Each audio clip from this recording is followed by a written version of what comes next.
हाँ students, exercise 8.1 में हम अब स्टार्ट करेंगे सेवेंथ क्वेश्चन। सेवेंथ क्वेश्चन देखिए, ABCD is a rhombus, show that diagonal AC bisect angle A as well as angle C and diagonal BD bisect angle B as well as angle D.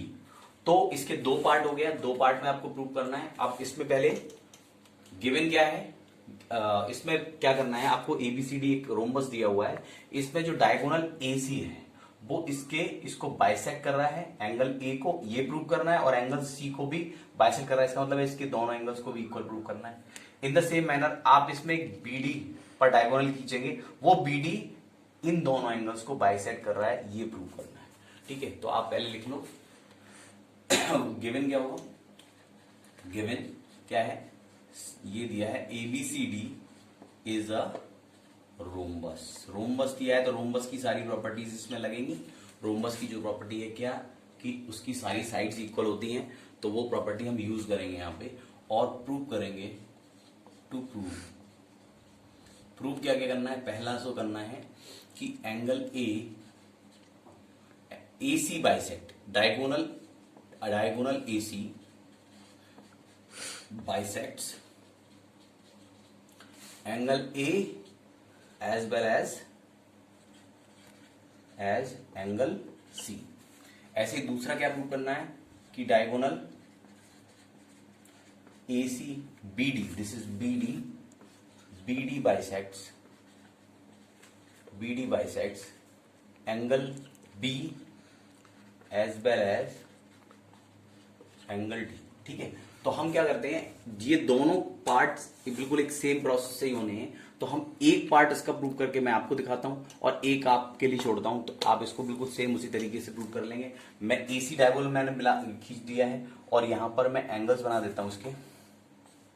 ठीक है, अगर ये angle 1 है तो ये 2 हो गया, 3 हो गया और ये 4 हो गया। हमने इस तरह से एंगल्स को नाम दे दिए। ठीक है, अब देख लो, पहला सोल्यूशन करेंगे जब फर्स्ट प्रूव करेंगे फर्स्ट। ठीक है, तो फर्स्ट में क्या लिखेंगे, एबीसीडी एक रोम्बस है और हम ले लेते हैं इसमें एक ट्राइंगल एबीसी। ये ट्राइंगल लेते हैं एबीसी, तो इन ट्राइंगल एबीसी, इस ट्राइंगल में एबी और बीसी तो इक्वल होंगे, तो लिखेंगे AB will be equal to BC. Sides of a rhombus हैं, साइड्स ऑफ अ रोम्बस, तो ये इक्वल होंगी। अगर ए बी और बी सी इक्वल हैं तो angle 3 will be equal to angle 4। यहां लिख देंगे एंगल्स इक्वल टू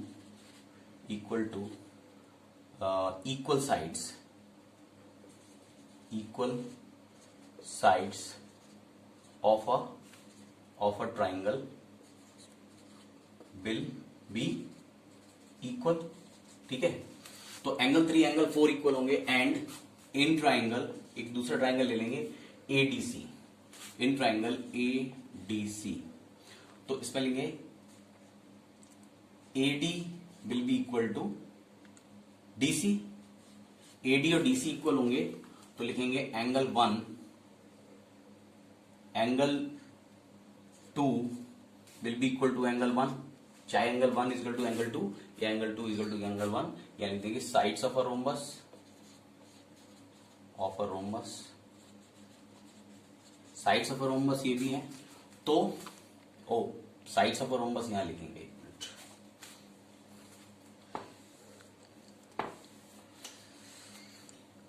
ये साइड्स ऑफ अ रोम्बस ऊपर लिखना है, साइड्स ऑफ अ रोम्बस, और ये क्या है, angles opposite to equal sides will be equal. ठीक है, तो एंड यहां लिखेंगे सिंस, या आप इक्वेशन बना सकते हैं यहां पर, इक्वेशन 1 इक्वेशन 2। ठीक है, और since ABCD is a parallelogram, rhombus है तो ये पैरेललोग्राम होगा, रोम्बस है तो ये पैरेललोग्राम होगा, तो A B is equal to B C है, A D is equal to D C है, तो A B will be equal to D C. A B और सी डी इक्वल होंगे, ए बी और सी डी भी equal होंगे, ए B और C D parallel भी होंगे, एबीसीडी से पैरेललोग्राम, तो आप लिखेंगे A B parallel to, A B is parallel to, A B is parallel to C D, A B और सी डी पैरेलल होंगे, तो angle 3 will be equal to angle 2 and B A D is parallel to, A D is parallel to C B C, तो ये जाएंगे angle 1 is equal to angle 4, ठीक है। इसे आप 3 और 4 मान सकते हैं, 3 और 4, ठीक है, 3 और 4 मान सकते हैं, तो यहां पर हो जाएगा by 1 equation 1 2 3 and 4, angle 1 is equal to angle 2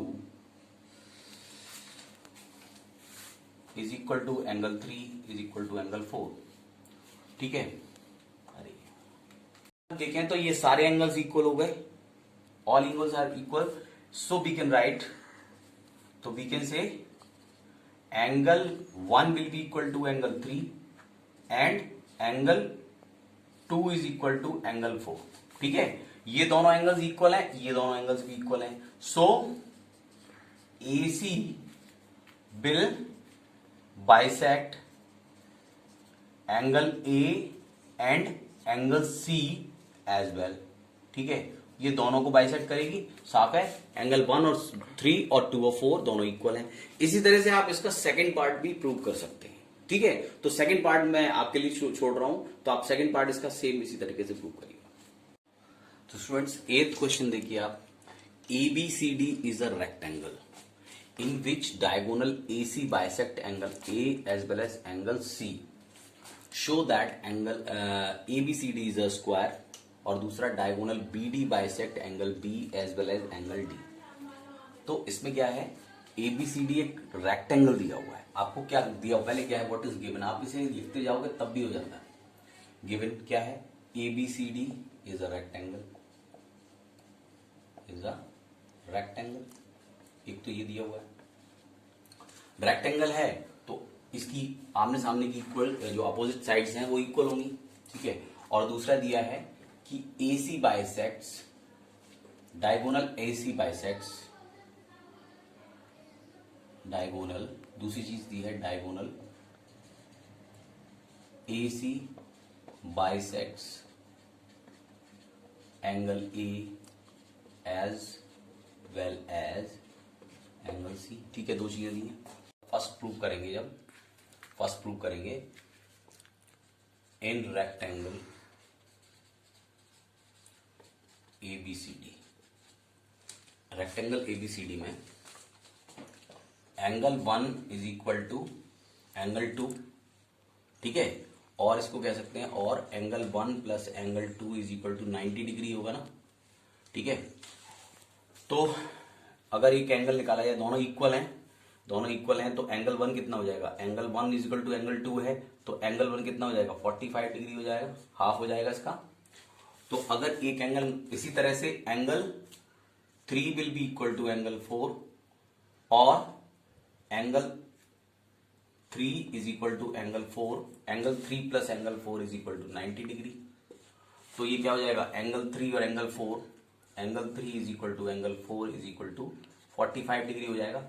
यानी ये दोनों एंगल्स भी 45 है, ये दोनों एंगल्स भी 45 है। इसका मतलब है कि 1 is equal to angle 2 is equal to angle 3 is equal to angle 4, सारे एंगल्स इक्वल है। अब आप इसके अंदर ले लोगे इन ट्राइंगल ABC, ABC में angle 1 is equal to angle 3 होगा, ठीक है, क्योंकि सारे एंगल्स इक्वल है, सारे एंगल्स इक्वल है, तो ABC angle 1 is equal to angle 3, proved earlier, कह दो प्रूव्ड अर्लियर, या कोई इक्वेशन डाल के भी कर सकते हैं, इक्वेशन डाल दें, ठीक है। तो angle 1 is equal to angle 3, so A B, angle 3 A B है, तो इसको लिखेंगे आप B C is equal to A B, B C is equal to A B, और इन अ ट्राइंगल, एंड ये इक्वेशन 1 ले लो, in a triangle, in a rectangle, in a rectangle, rectangle में A B is equal to C D and A D is equal to B सी, ये already होता है, तो ये हो गया दूसरा इक्वेशन बाई 1 एंड 2, 1 एंड 2, तो ये हो जाएगा A B is equal to B C is equal to C D is equal to D A, यानी सारी साइड्स इक्वल है और सारे एंगल 90 है क्योंकि ये रेक्टेंगल है। So A B C D is a square, इसका एक प्रूव हो गया यहां पर, A B C D square है।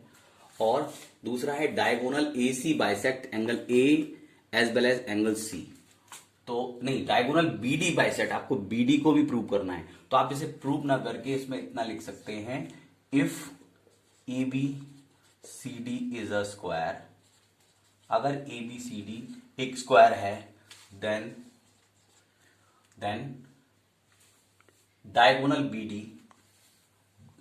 Diagonal bisects, diagonal bisects both the angles, so diagonal BD bisects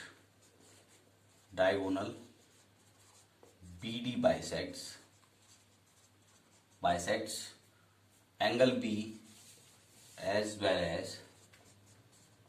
angle D, ठीक है। अगर ये एक स्क्वायर प्रूव हो गया है तो इसके दोनों डायगोनल्स इन एंगल्स को बाइसेक्ट करेंगे, ये इसकी प्रॉपर्टी होती है, तो इसको भी ये बाइसेक्ट करेगा, तो then there is no need to prove it, क्योंकि हम ऑलरेडी प्रूव कर चुके हैं कि ये एक स्क्वायर है, तो बस इतना ही करना है, ठीक है। तो ये प्रूव हो गया। अब आते हैं नेक्स्ट क्वेश्चन पे।